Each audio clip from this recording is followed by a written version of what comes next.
my day. I hope you are all staying safe and dry in this weather. Today we are going to do a requested video by you guys to teach your dog or your cat place. Okay, first let's talk about what constitutes a place bed. Because if we don't understand what place bed is, then we can't move forward. Ow, cat. So a place bed can be anything that has clear boundaries and is elevated. So we use these paranda beds. They're awesome, they're durable, long-lasting. We've had most of ours for over 6 years. But you can use any type of dog bed you want. Ready? Okay. So you have 3 options in how you would like to teach place bed. You can use shaping, you can use luring, and you can use leash pressure. I like to go usually in that order based off of what the cat or the dog wants to voluntarily give me and how they want to interact with the place bed in the beginning. So we'll watch this. We'll do shaping. Frankie, come on, Frankie. Yes, good job.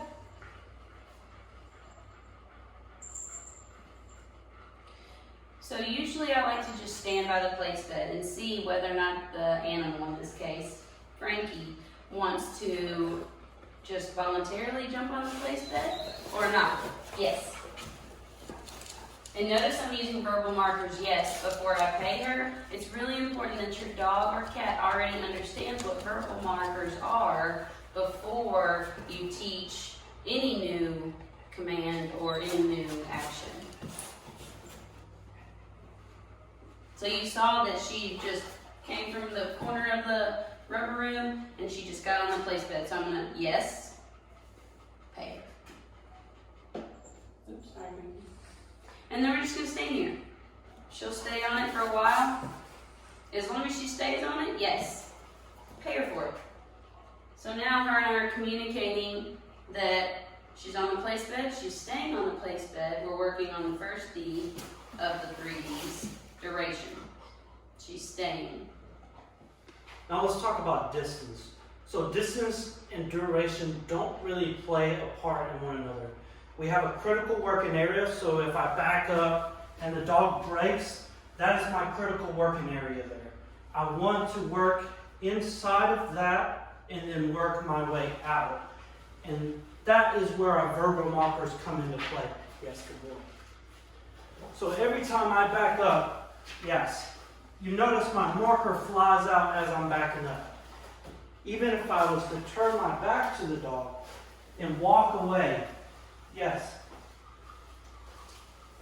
I'm giving the dog a picture of what it looks like for me to walk away, and this reassures the dog that staying is the correct thing. No matter what it looks like that I'm doing.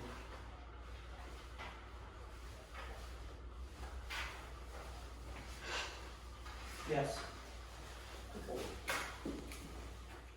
So now I've worked through the first 2 Ds, let's talk about the 3rd D, distraction. Here we're also going to have critical working points that we need to really adhere to. Once I push too far and I realize like the dog struggles with that sort of distraction, I can back that off and expose the dog to long periods of distractions of a weaker version of what I may be doing. So now we're just going to... We're going to try to distract the dog and get him to break. This might work. Yes. And when I give the dog treats for not breaking, I'm not giving him 1 piece of food. I'm grabbing 3, 4, 5 pieces of food and I'm handing it to him. I want to really make it worth his while for staying during distractions. So what do we do when our dog breaks? It all depends on what you've taught the dog leading up to this point.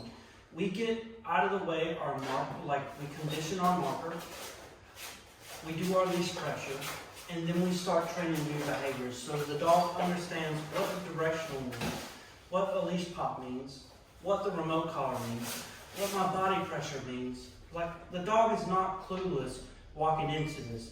This keeps your dog healthy, happy, and he'll continue to enjoy the work, even with the corrections. Okay, we have Louie here, and he is going to help us explain what luring is.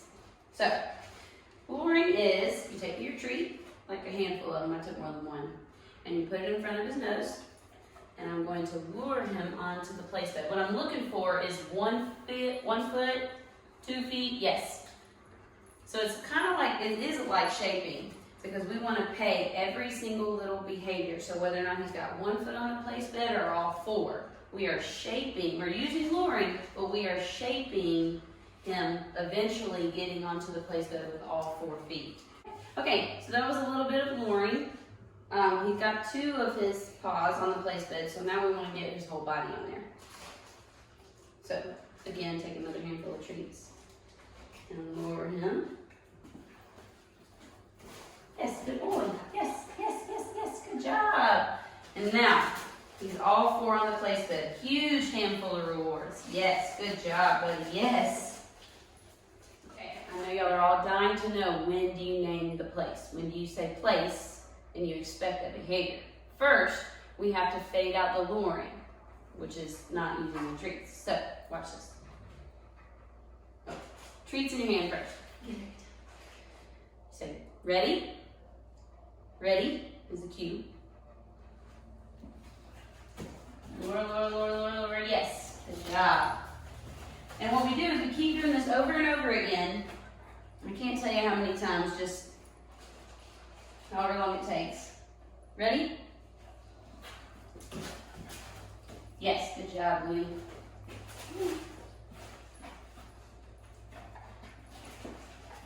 Ready? Good job, Louie. All right, let's try it out. We're gonna take away the luring altogether. Ready? Move to the place bed. Yes, good job. And that's fading the lure. Okay, we have another beautiful Rottweiler demonstrator for us today. We have Sassy, and this is when you name it. Ready? Place.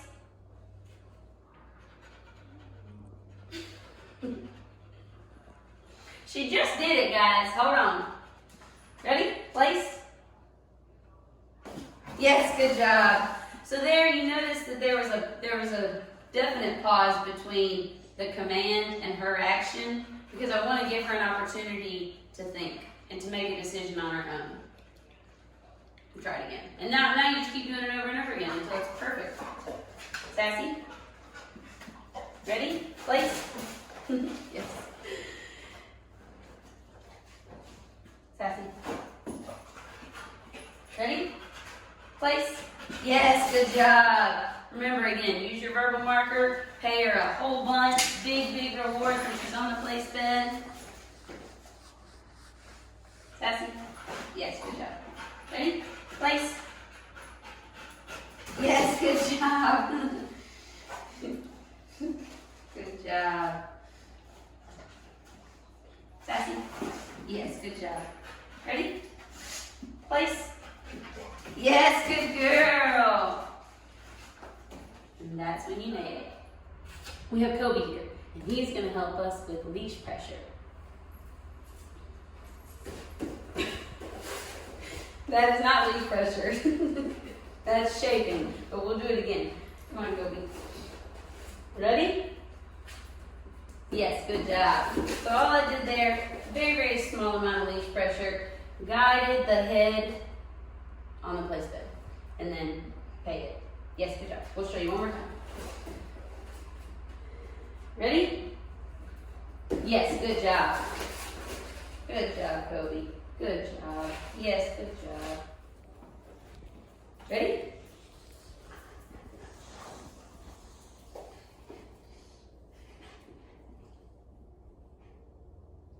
Comment down below if you can guess what this is. Yes. Yes, good job.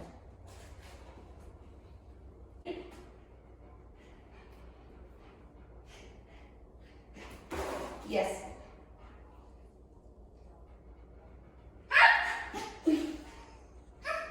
Yes, good job. Good job, Chloe. Good job, buddy. Excellent. Excellent, yes. Ready? Place. Good job, buddy.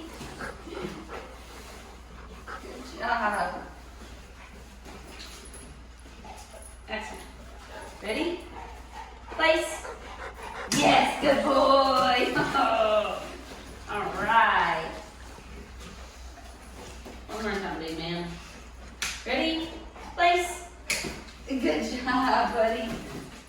And we're going to try to get in some reps with the place bed. We're only working on the behavior of him coming to the place bed. That is what we want to build right now because that is what is most important here. This is the shaping game, so it is a waiting game. Yes, good boy. When he does do the behavior correctly, I can take a handful of treats and sit here and flood him with reward. Restock. Oh, drop the hot dog. Good boy. Because I really want to make it worth his while here.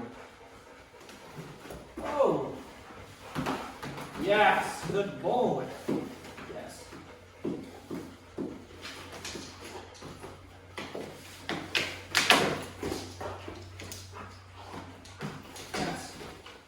The last thing I want to point out, what I'm doing here, is the direction he goes on and off the bed. To build speed, to build power, to build motivation, I get him to consistently go off and on one side. As I advance through this, I can get him to go from anywhere in the room. Yes. So I'm even going to bait him off the bed one certain direction. Yes. Place.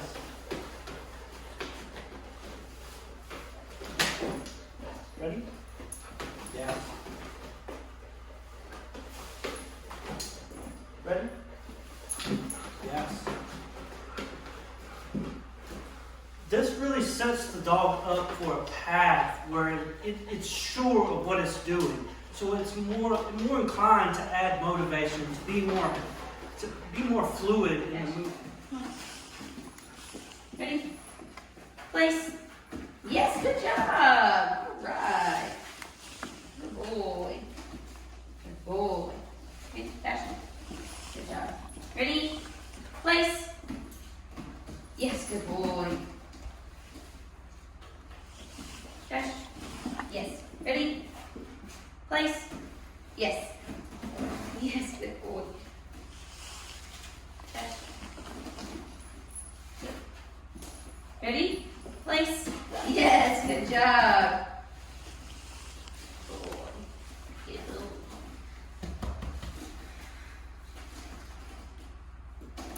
Dash.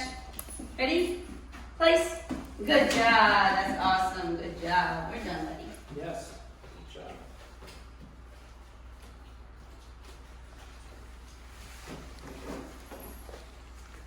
Ready? Yes.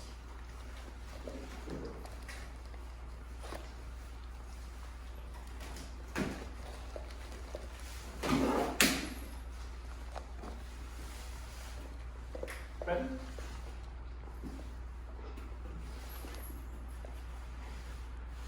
Ready? Good. Ooh.